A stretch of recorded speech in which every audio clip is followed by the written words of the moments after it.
the Intellectual Gentlemen's Club. You have no point of reference, none whatsoever, and your brain doesn't know what to do with it.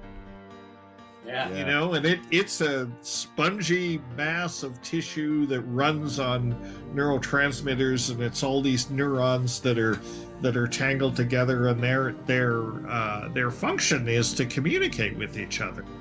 There's a certain intangible essence to our physiology and indeed our lives as a whole, and you can't necessarily plan for that. You just kind of have to like feel it. So it's always been, I guess, my life is a story of survival, really, from the beginning, and I'm still surviving today.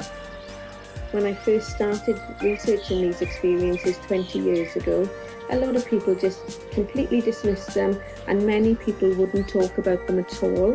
But yet, 20 years later, what I'm finding is that people are far more willing to talk about the experience, and not only that, people are more open-minded to it as well.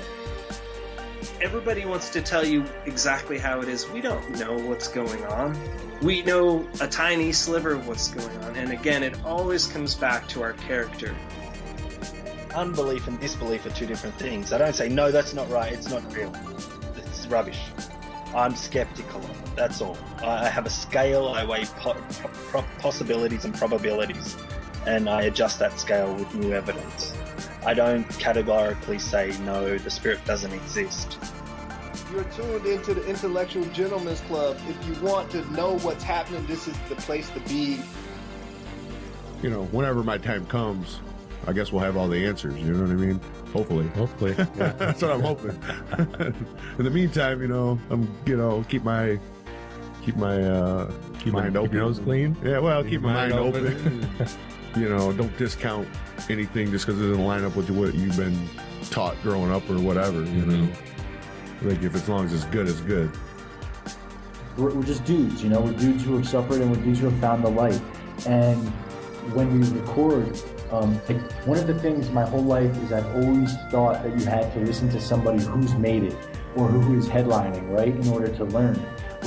Understanding, or what I'm hoping, is that people can gain just as much information from those who are still on the journey, or who are on the path, or who are struggling to get there, or who are maybe not even trying to get there. Just dudes, It's who you put yourself around.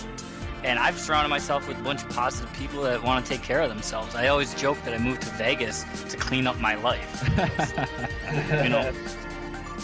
I think journalism has a terrible rep right now for obvious reasons. Yeah, for sure. But I mean, what you're doing, what we're trying to do, I feel like it's all journalism in a way. Mm-hmm. And it's just, I don't know, I'm trying to kind of embrace that journalism thing and try to kind of see if we can pull it back into a better direction or a better area. Fuck that blue pill. Fuck that blue pill. I'm personally interested in exceptions. The average of anything. I don't like the average martial artist. I don't like the average Italian. I don't like the average American. I don't like the average anything. I like that. Yeah. It's but I do like exceptions in every single one of those fields.